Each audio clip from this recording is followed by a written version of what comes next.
I hated the rain.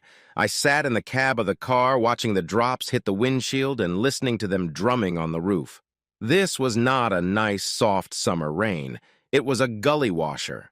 When the wind blew, I could see jets of water flooding the parking lot. It wasn't a hurricane, but it was definitely like the newscasts you saw on TV. The air conditioning on the roof of the Heritage Cottage buffet just had to wait for it to stop. There was no way I was going to get up on the roof and work on anything until the weather cleared up. Heck, I wasn't even supposed to be here. Wednesday was my work day in Allentown. Of course, it was an emergency, and I was the most qualified person for the job. In fact, no one else wanted to travel that far on a service contract. The Heritage Cottage buffet is part of the York Holiday House Motel. It was one of the older hotels with an outside entrance, but it made up for it with cheap prices. I think more people used the restaurant than the hotel. Right now, most of the guests were checking out. The maids were under the outside awning, closer to the building to avoid the rain. The wait was long and boring until a beige Volkswagen convertible pulled into one of the nearby parking lots. I couldn't make out the license plate from across the parking lot, but I swear it looked exactly like my wife's Bug. Amanda and I had been married for almost 20 years. We had 2 daughters. Colleen, who had just turned 18 and would be starting full-time school at Kutztown University in 3 months, and Brenda, who had just turned 16 and was now in full-on goth rebellion mode. 2 perfect opposites.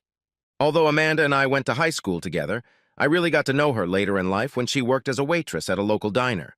The time I spent in high school was not the happiest time of my life. For as long as I can remember, I had a terrible stutter, and the teenage angst that accompanied it was horrible. I became withdrawn and moody. I spoke only when necessary, and then usually in as few words as possible. My teachers were ordered to never call me to class. I don't know if that made it easier or harder for me. Most of my classmates thought I had dementia. I never felt that way because I had no reference points. I always knew when I was being taken advantage of or bullied in some way. Sometimes I resorted to physical means to stop certain types of harassment, and it always seemed to work. I was halfway through a technical course on air conditioning repair when I finally got to meet Amanda. In fact, the first time she took my order at the diner was the only time I ever spoke to her. I hadn't dated anyone in high school for obvious reasons, and I had absolutely no social skills to speak of. For over a month, all I did was order food, eat it, and leave. With a generous tip, of course. Amanda was always polite and pleasant. I felt comfortable being around her. It took a lot of courage on my part. But eventually I asked her out on a date, which she readily agreed to. She didn't seem to mind that I let her do all the talking. When I did say something, I tried to speak in one-word sentences. She was well aware of my speech impediment, but tried to intentionally avoid mentioning it in any way. We dated for a few months before things got serious. By that, I mean sexual attraction. The first time it was obvious that I had no experience at all, but she was very understanding and was able to walk us through it without much embarrassment. Although I never mentioned it, I got the distinct feeling that she had done it all before. I really felt that it was her business, and that I didn't need to know what she had been doing before meeting me. We had a small civil ceremony right after I graduated from tech school. I had a full-time job waiting for me, and the pay was better than I expected. Amanda continued to work at the diner until she got pregnant with Colleen. From that point on, she became a full-time wife and mom. We weren't rich, but we were comfortable. Life was good. Just out of curiosity, I kept trying to make out the license plate on the Beatles sign, but the heavy rain made it impossible. A silver Mercedes parked away from the Beetle, and a man with an umbrella got out of it. I was impressed with the way he coordinated traffic. He walked over to the Volkswagen and opened the driver's door. I felt my stomach twist as I watched Amanda get out of the car and hug the man. They half ran, half walked towards the awning of the hotel. They laughed as he closed the umbrella and pulled the room key out of his coat pocket. I sat in the parking lot for over 2 hours. The rain had stopped, but I didn't care. I got out of the car exactly long enough to walk over to the Mercedes and pull the license plate from the glove compartment. Finally, they left the room and, still laughing, headed back to their cars. Before getting into the Volkswagen, Amanda gave her gentleman friend a quick kiss on the cheek. That's how a wife kisses her husband, not her lover. She never noticed my car standing on the other side of the parking lot. She seemed to pay no attention to anything but her companion. I cried as I watched them both leave the parking lot. I still hadn't fixed the air conditioner in the Heritage Cottage buffet. It took less than an hour to get back to the workshop. The boss was upset that I hadn't completed the task, but that was replaced by extreme disappointment when I informed him that I was quitting. He didn't argue with me or demand an explanation. When I got to the bank, I cashed my severance check and withdrew all but $6,000 from various bank accounts. The savings account was to go toward buying a new house, and the money market account held money for the girls' college. Now, they were both empty. As I drove to Kutztown, I realized that Brenda would never get into college. The only thing below her grades was her attitude. I couldn't figure out what I had done that turned her against me, and I was afraid to ask. In fact, she was as confident in her mother as she was in me. Colleen and Brenda had been raised exactly the same, but had become completely different. I felt a small pang of guilt that quickly passed as I paid Colleen's college tuition up front for the full 4 years. It was close enough to home that I didn't have to worry about dorm fees and a meal plan. Amanda was home when I arrived. I took off my wet shoes at the front door as usual. She came out of the kitchen to meet me. "John, what are you doing home at this hour? I thought you were supposed to be in Allentown all day." As I walked past her into the bedroom, I smiled and gave her a quick peck on the cheek, just as she had pecked her lover 3 hours earlier. She looked puzzled when I didn't answer her question. My first bag was half packed when she entered the bedroom. "John, what the hell is going on? What are you doing?" She just stood there while I continued to pack. All I took were underwear, shoes, and my work clothes. "Are you going to answer me? What happened? Just because you had a bad day at work is no reason to leave. I'm assuming you're leaving because you're packing." "Answer me, damn it! I'm your wife. You're supposed to share that with me." I paused for a moment and looked in her direction. She knew not to interrupt me or try to speed up my speech. "I didn't work in Allentown today." There was no hesitation or stuttering. It was a simple sentence, but I said it perfectly. Amanda stood silent, waiting for me to continue. I finished packing and stopped again. "I was working in York today." It was another short, simple sentence, and it sounded perfect too, slow and cold-blooded. As I was getting my shoes out of the closet, I noticed my wife quietly leave the room. She didn't say anything. She was sitting on the living room couch as I headed for the front door. It only took me a moment to put my work boots back on. I looked back one more time before I left. Her eyes were moist, but she didn't cry as she watched me walk out the door. She gave no explanation or apology. I wasn't far from Hagerstown when my cell phone rang.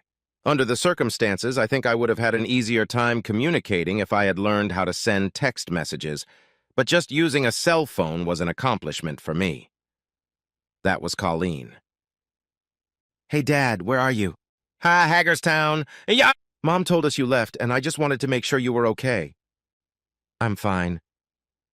"Dad, is there anything you want me to do? Is there anything I can do to help?" "No." It's hard to have a long dialogue with someone when the words don't come out right. There were a million things I wanted to say to my daughter, but didn't feel strong enough to say. Mom told Brenda and me what had happened. She didn't go into much detail, but we had both known for a long time. "I'm not glad it happened, but I'm glad you finally found out." "You and Brenda knew about it?" "For about 3 years now." I I feel stupid. "Don't, Dad, don't do this to yourself. You're a good father and a good husband. Don't ever think otherwise." I didn't answer her. I didn't know what to say, and I didn't want to talk anymore. It was too much to digest at once. My stomach was churning, but I wasn't hungry. "Daddy? Daddy? Are you there? Are you okay?" "I'll be fine. By the way, I paid your school tuition for you. You're ready to get in." "I don't care about that. I care about you." "Thank you, sweetie. I gotta go." I turned my phone off without giving her a chance to say anything else. I was having dinner at Cracker Barrel in Harrisonburg when I noticed a small ad for a job opening for a facilities maintenance manager with an emphasis on air conditioning and heating. After a short phone call, I had an interview scheduled for the next morning. I had never actually had an interview for any job before, so I was a little nervous. My obvious speech impediment didn't help my confidence. If I could do it, great. If not, nothing was lost. Oak Brook Meadows was a small church-affiliated shelter for the elderly. It was old and looked like it had been added to several times. There was no structure or organization to the entire facility. It was a mishmash of buildings that desperately needed help. "Good morning. You must be Mr. Tyson. My name's Don Watson. Do you mind if I call you John?" "That's all right." We shook hands and I sat down. Over the next 30 minutes, Don Watson gave me a complete history lesson on Oak Brook Meadows and confirmed the complexity of the venture. My initial observation was about money. It was a non-profit organization, and they had funding problems to keep it open. Over 100 retired seniors lived there as long as they could maintain their ability to work. When they became too sick or too old to care for themselves, they were legally transferred to a state facility. The cost of outsourcing all repairs and maintenance was so burdensome on their budget that they considered closing the entire facility. Hiring a full-time maintenance manager was a last desperate attempt. So far, they hadn't had much luck. The salary they were offering was really bad. The advantage was the use of a small apartment in the basement of the main building and meals in the community dining room. It took me 3 days to make the apartment habitable. The meals were delicious and convenient. It seemed like everything was going to be fine. I was happy. There was a fully equipped workshop with a bunch of assorted manuals and spare parts. Air conditioning and heating didn't seem to be a problem, but I had no experience with things like dishwashers, stoves, and built-in refrigeration. The plumbing difficulties threw me off, but I got through them. I spent an entire weekend researching the facility's insurance policies. Things went pretty slow at first. After dealing with a few things that needed immediate repair, I did a complete inventory of items that required or would require some maintenance. I tried to balance things out a bit so that I could combine a few simple jobs with more complex ones. This would make the day-to-day work a little easier. Of course, the critical problems were prioritized. It only took a few weeks to get used to a comfortable routine. I took care of business during the day and took care of making my new home livable at night. I kept my cell phone charged, but turned off. I had a landline phone for work and an old Windows 7 computer that I had set up to keep up with maintenance. Don was happy with my work, and I was happy with the situation as a whole. Life was good. It had been over 3 months since I had left.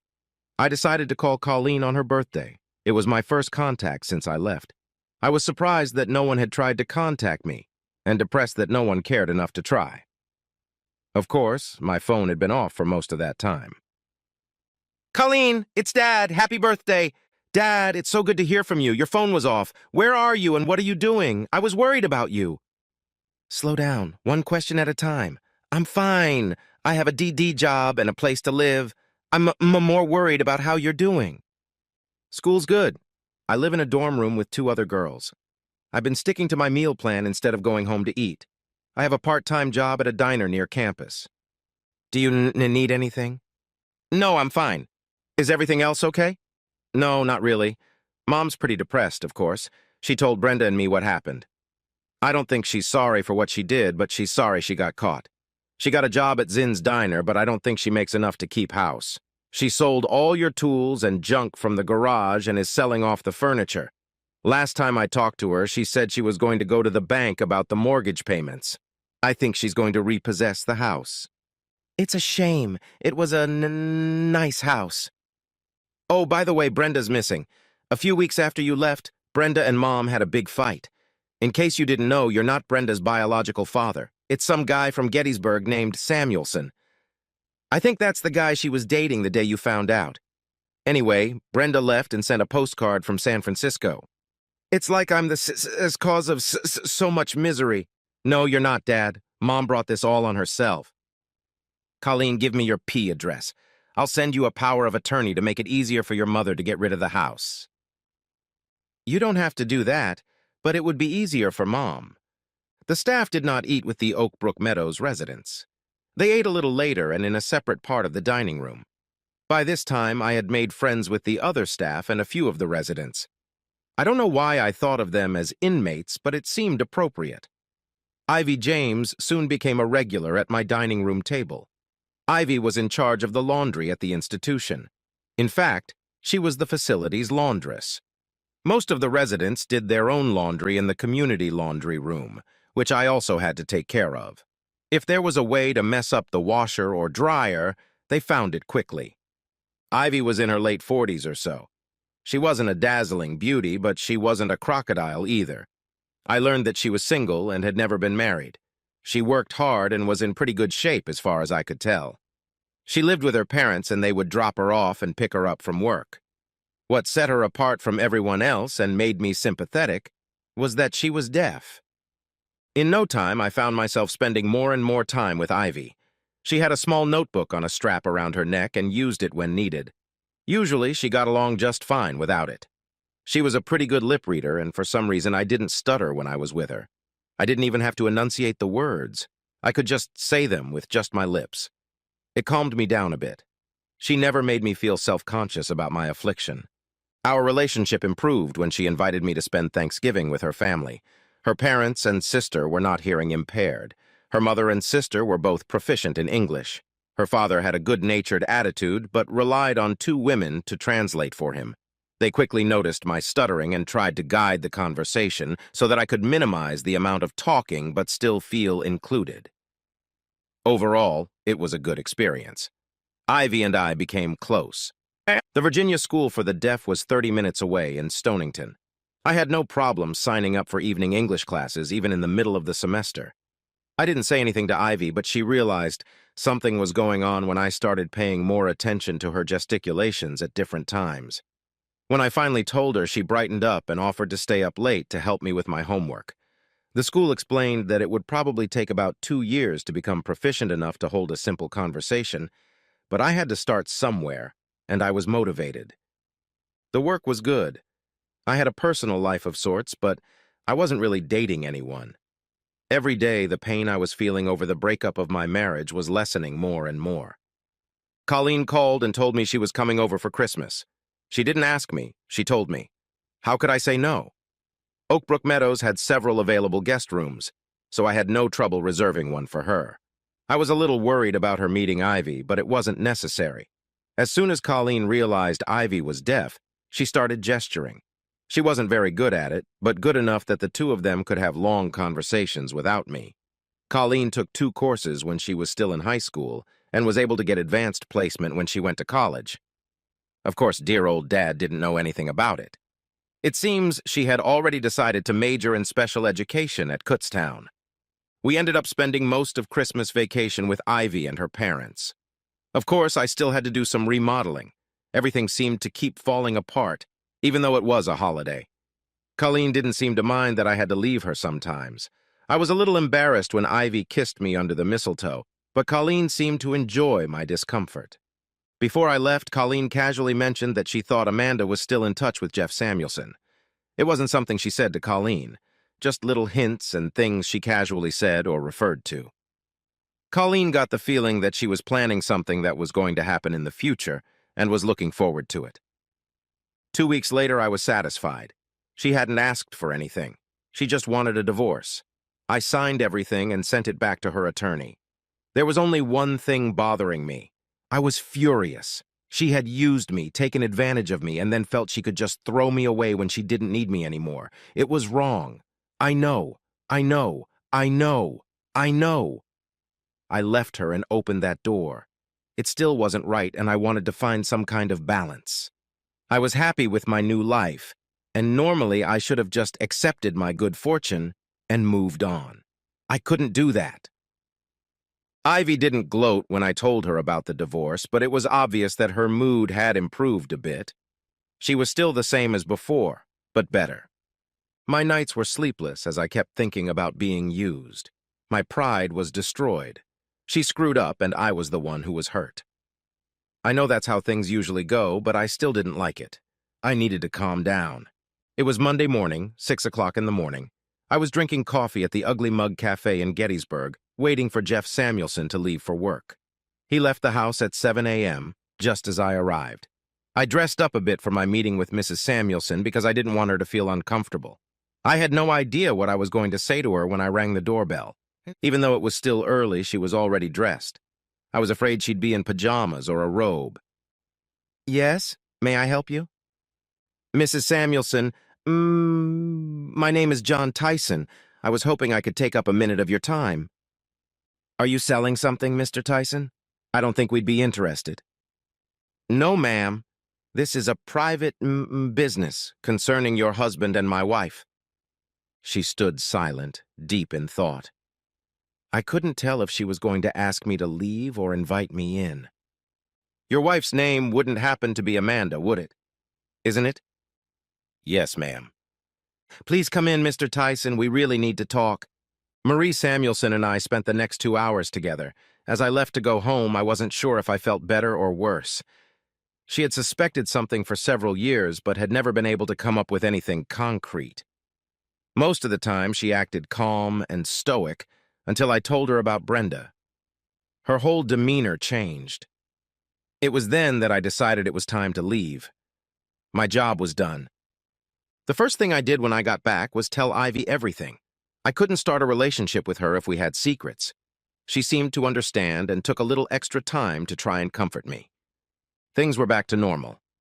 Ivy and I looked after the house. We were too old to start our own family, but Ivy was interested in either foster care or adoption. We researched the possibilities and found that our chances of adopting hearing-impaired children were pretty high. The people at Staunton would be more than happy to help us. Dad, it's Colleen. I wasn't expecting a call from my daughter in the middle of the night. Hi. Is everything okay? Not really, but you have nothing to worry about. I'm at Baptist Hospital in York. My mom got shot. She's okay, but I felt like I should call you. Okay. Now you've got my attention. What the hell happened? What I can piece together is that Mom and Mr. Samuelson were having dinner at Cracker Barrel when Mrs. Samuelson walked in and discharged a .22 caliber revolver at them. All the shots missed except one that just grazed Mom in the right arm. It was not serious, but medical attention was required. She's going to be discharged in a couple hours. I'll stick around and then I'll take her home. What happened to her boyfriend? He didn't get a scratch, but he suddenly disappeared before the cops got there. He just left Mom stranded. Mrs. Samuelson sat in a chair and calmly waited for the police to arrive. I don't suppose there's any reason for me to be there. No, I'm taking her home. I'll call you later. Oh, I forgot. Mom's really pissed that her boyfriend ran out on her. I've never seen her so pissed off. Thanks for calling. By the way, keep some time off in early April. Your dad's getting married. Congratulations. I'll be there, of course. Oh, I won't tell Mom. It would really crush her right now. See ya. Hanging up the phone, I thought I'd better tell Ivy something about the upcoming wedding. Epilogue. Thus ends the saga of a quiet, cold-blooded man. He bought a house and moved in with his new wife. They adopted 3 children and raised several more. Colleen took a job teaching at the Virginia School for the Deaf and married a year later. John continued to work at Oakbrook Meadows, but Ivy did not. Amanda is still working at the diner. Jeff Samuelson was never seen again. Life is good.